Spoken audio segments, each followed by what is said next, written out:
What up, this is Rama Screen at the San Diego Comic-Con, and I'm here with Casper and Jennifer about Salvage Marines. How are you both this morning? We're doing great, Ram. How are you doing? Good, good, good. Thank you. And before we get to what you're promoting, Salvage Marines, I know this is not your first time at Comic-Con. You know, after 2 years of pandemic, what's it like coming back to San Diego? It's amazing. I first came to Comic-Con in 1997 for Starship Troopers, and the next year for Tarzan, the next year for Sleepy Hollow. And I've been here several times for many different shows.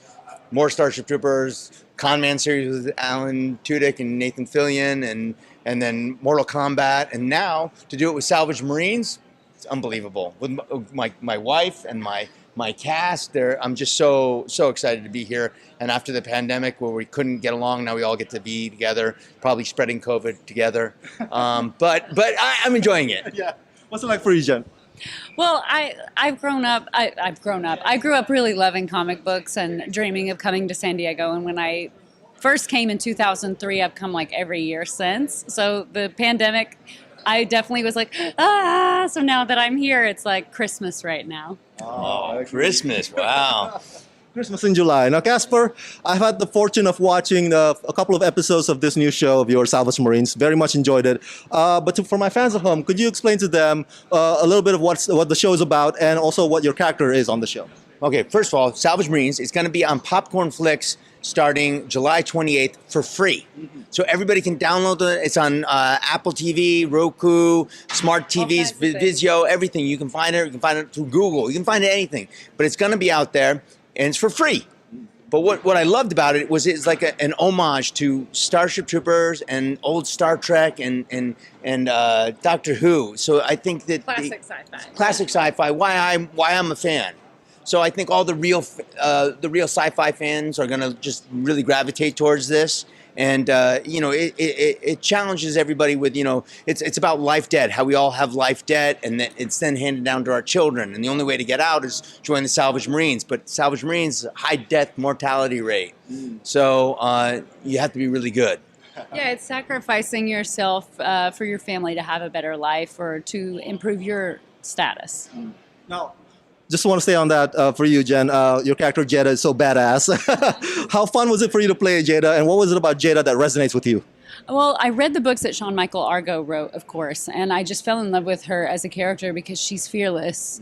But you see vulnerable parts to her where, like, I came from Tennessee and I moved to Los Angeles, and everybody thinks that's such a brave thing to do, is to, like, leave the country to pursue a bigger life in a big city. And I just saw that in Jada too. Like, she just left everything she knew to just try to go for something bigger. And so it really called to me. And she's the girl who's like, if the guys can do it, I can do it. So I really liked that. And she can do it better than the guys, which was, as an old man, it was kind of embarrassing. But, it's still okay.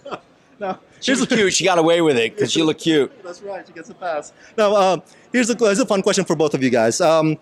What's it like working with with a spouse? I mean, what are the challenges and the joy that comes with working with a spouse on a project like this? And what happens when there's a disagreement on the set? Well, I don't think we ever had a disagreement. She's my favorite person I've ever been with. So for me, it's really easy and it's the best because we know each other. We know each other inside and out.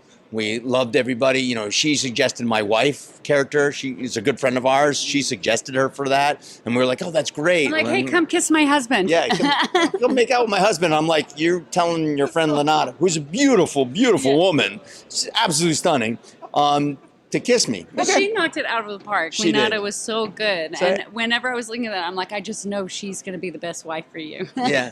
Which really, she's the best wife for me. But in the show, yes, Lenata is pretty dang good. Yeah. So I was lucky. I'm just lucky. I'm blessed, actually. It's not always that's not always the case. Well, and the good thing about us is I can see when he's dehydrated. He can see when I'm dehydrated. I can see when he needs a snack. So we took care of each other like that. I love that. It's so adorable. Now, you mentioned Starship Troopers. Of course, for my fans, there's no the only good bug is a dead bug. Yeah. Outstanding trooper. Welcome to the Roughnecks. And in our house, I'll be like, honey, come here. There's a spider. That's That's right. Yeah. So for the curators, Sean, Jamie, and Raphael, was it always intentional from the beginning to pay homage, you said, to Starship Trooper? When then what kind of input did you bring to them for that homage to stay faithful, that there's an alignment sort of? All right. Well, so reading the books, Sean Michael Argo had obviously been a fan of Starship Troopers and military genre films, so you could see that. And then when I worked with Sean Piccinino, who's one of my best and closest friends, he was rewriting and working things that Raphael and Sean Michael Argo did, because we were on the set and we had to figure out how to make it work. So sometimes we rewrote entire scenes and stuff like that. But he knew everything. He was just he knew the whole world. He was just energetic, always on top of it. So our director really ran the ship for us. And Raphael Jordan has been a Starship Troopers fan since the get-go, so he's very heavily influenced by that style of writing. And Sean Michael Argo, he wrote all those books. It's amazing that that he's the creator of this world, and Raphael's a co-creator. Molded it for screen. And then Sean massaged it. So the three of them, when you ask me how the three of them, they just really knew what they were doing.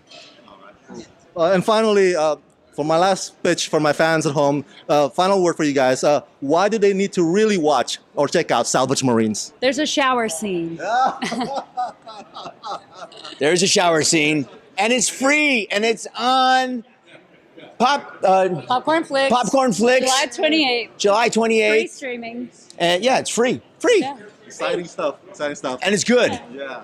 Casper, Jen, thank you for talking to me and congratulations. Thank you. All right. Thank you so much. Have a good day.